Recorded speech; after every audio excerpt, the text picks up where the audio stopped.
16th of May, 1839. The unflinching African sun has continued to plague our expedition, making it impossible to dig until dusk.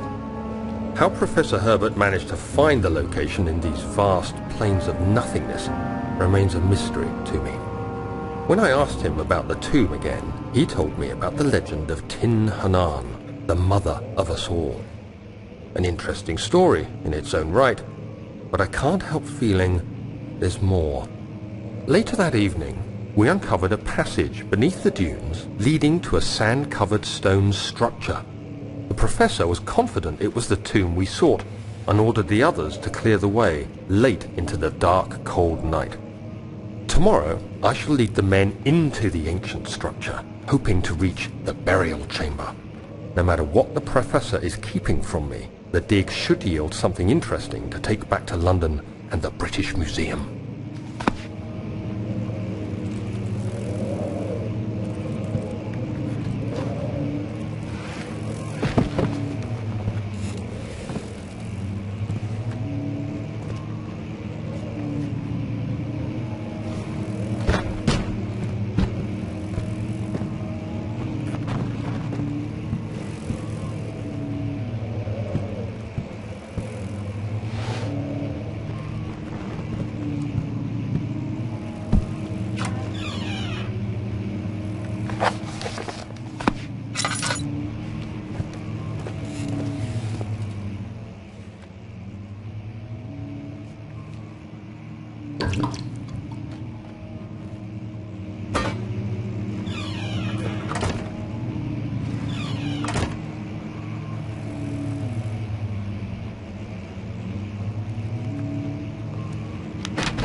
"17th of May, 1839. My hands tremble as I write. I feel a need to document my tribulation, for I fear that my memory will fail me if I linger. Today, I took some men and ventured into the dark, ancient passage we uncovered. Our torches burned faintly in the murky air as we slowly made our way underground. The men were superstitious and fearful. They argued loudly, and I felt their strange language getting to me. I mustered my strength and yelled at them to continue down the slopes and broken steps. The crudely carved passage confused me. It looked much older than the 4th century structure we had expected. The twisting path emerged into a great antechamber. The walls were lined with statues unlike any I'd ever seen. Despite their unearthly quality, I felt a strange familiarity toward them, which haunts me still. At the far end of the chamber, a great slab of stone sealed off whatever lay ahead. I gave the order to raise it, and as I pushed through the narrow space, the heavy stone suddenly dropped, sealing me inside. I was trapped.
Is old and hasn't been tended to for centuries.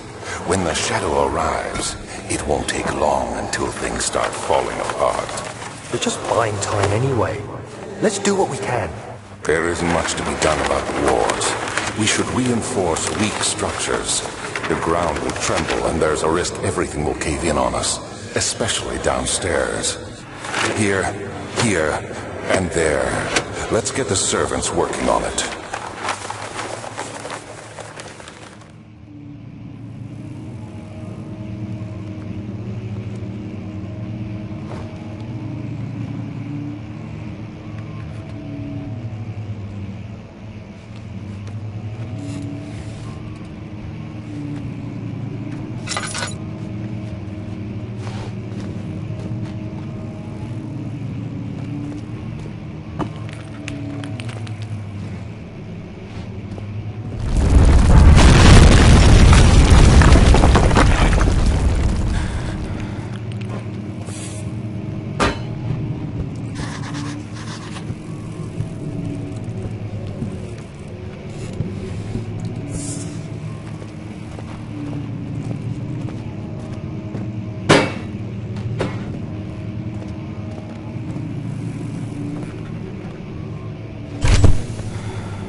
May 1839.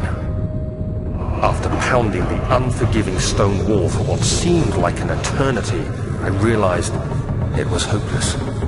I was trapped. I fell to the ground, gasping for air, trying to focus. That's when I saw a faint blue shimmer. My weakened body was heavy to carry, but I managed to push myself toward the enchanting light.